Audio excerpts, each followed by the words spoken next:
Là, quand j'ai entendu l'intervention de monsieur Mélenchon hier soir, je me dis, c'est pas possible, quoi. Continuez, allez-y, c'est-à-dire qu'il pousse derrière, et puis moi, il attise les braises. Madame Obono, elle est députée de Paris.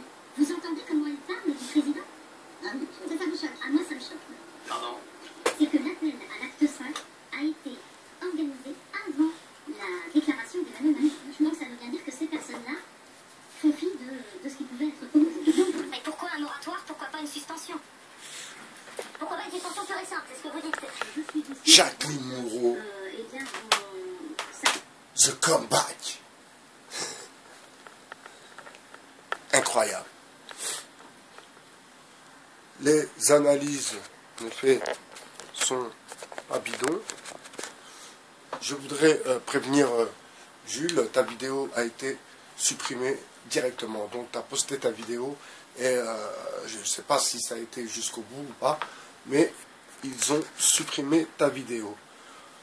Pour dire que quand même, je pense que ça commence un peu à les déranger, que tu les démasques à chaque fois. Ils doivent quand même, ils doivent être énervés après ça. Enfin, Jacqueline Moreau. L'hypocrisie dans toute sa splendeur. La vraie bourgeoise qui joue les pauvres. Oui, il y en a qui n'ont rien à manger. Alors, vous vous souvenez, quand je vous disais que je ne connais pas de Français qui n'ont rien à manger. Je ne connais pas. Donc, encore une fois, on a joué avec vos émotions. Les émotions. Encore une fois, les émotions. Vous faites toujours avoir avec des émotions. Culpabilité. Tu penses aux enfants, oui, ils n'ont rien à manger. C'est totalement faux. Donc, dès le départ, cette histoire était du bluff. Et ça aussi, ça aurait dû vous interpeller. Enfin, bref. Je vais revenir sur un sujet...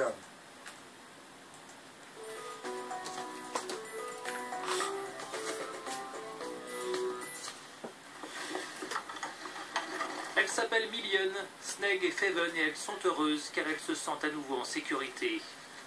Leurs parents sont originaires d'Érythrée. Ils ont trouvé refuge en Suède où la famille doit s'habituer à des températures glaciales, moins 20 degrés, moins 40 la veille.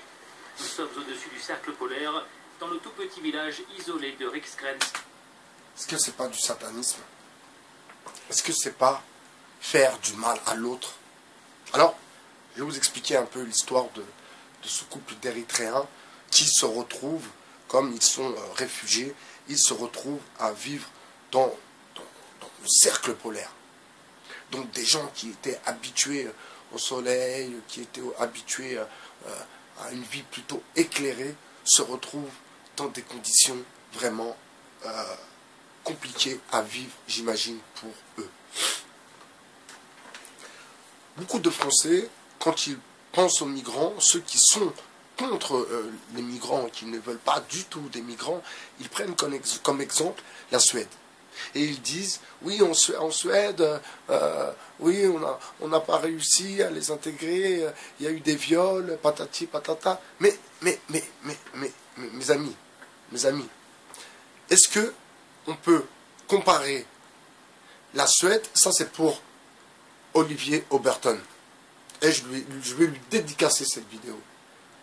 Est-ce qu'on peut comparer un pays comme la Suède, un pays totalement isolé, un pays qui vivait, je ne sais pas, hein, on vivait très bien, des gens, voilà, une certaine façon de vivre, mais plutôt un pays qui est bien. Les gens sont en bonne santé, leur monnaie est bonne, voilà, c'est un pays qui est plutôt pas mal pour vivre. Mais là, pour le coup, est-ce qu'on peut comparer avec des migrants qui viennent d'Afrique, qui viennent du Maghreb ou d'Afrique, et qui viennent en France? On ne peut pas comparer, M. Oberton. Vous savez pourquoi? Parce que la France, elle est habituée à cette migration. Renault, Peugeot, etc., etc. Ils ont déjà ramené ces gens-là pour travailler. Donc la France a la culture de l'immigration.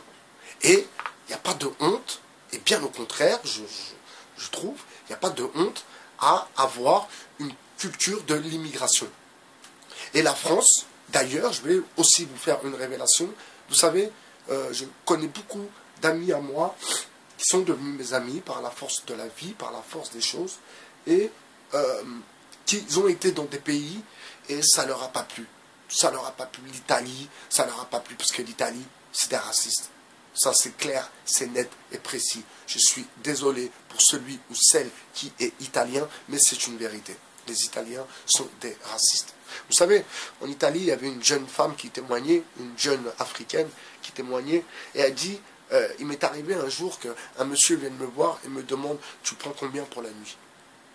Donc vous voyez un peu la hauteur du délire. Enfin, on ne va pas se perdre, juste quand vous entendez parler de la Suède qui se plaint des viols, des agressions qu'il y a à cause des migrants, ceux qui le disent, bien sûr, à cause des migrants, déjà d'une, c'est à vérifier, c'est clair. De deux, comprendre la situation de chaque personne, donc du cas par cas. Mais la justice ne préfère pas faire du cas par cas, parce que ça lui coûte trop d'argent. Ça lui coûte aussi un dossier en instruction, donc un avocat commis d'office qui doit travailler pour son client. Et quand ce client bénéficie d'une aide juridictionnelle, eh bien, ça le dérange dans son agenda. Vous comprenez? On va revenir à cet acte qui est pour moi un sacrifice. Pour moi, je trouve ça, c'est un sacrifice, c'est un rite satanique, concrètement. De prendre des gens qui habitaient au Yémen, en Érythrée, et de les ramener dans le cercle polaire pour vivre. Non, ça sent quelque chose de malsain. Vraiment quelque chose de très, très, très malsain. Je vous invite d'ailleurs à voir cette vidéo, Suède, rencontre avec les réfugiés au nord du cercle polaire. Vous imaginez? Alors ils ont construit des camps, pour le coup, des camps dans la forêt, en Suède, mais dans la forêt. Et ils accueillent des migrants dans des conteneurs ou des cabanes. Dans la forêt, hein, je précise, dans la forêt. Donc il y en a qui viennent étudier, il y en a qui viennent vivre tout simplement. Beaucoup ont de réels traumatismes par rapport à la guerre, par rapport au chemin qu'ils ont effectué pour arriver en Suède. Certains sont vraiment touchés par ce périple. D'autres enfants ont des problèmes parfois aussi de santé. C'est vraiment une situation très, très, très compliquée. Il y a eu aussi, alors c'est pas dans cette vidéo-là, mais dans une autre, il y a eu aussi beaucoup de mineurs qui avaient demandé l'accueil, et avec des radios, ils s'étaient rendu compte qu'il n'était pas vraiment mineur. Mais cette machine n'est pas à 100% fiable. Vous voyez, quand je pense à ces gens, quand je pense à vous aussi, je me dis que Jacqueline Moureau, Maxime Nicole,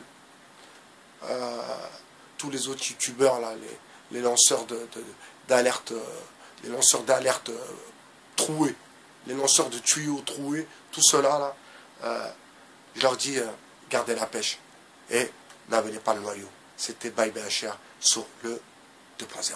Allez, ciao ciao mes amis, passez une bonne soirée, ciao.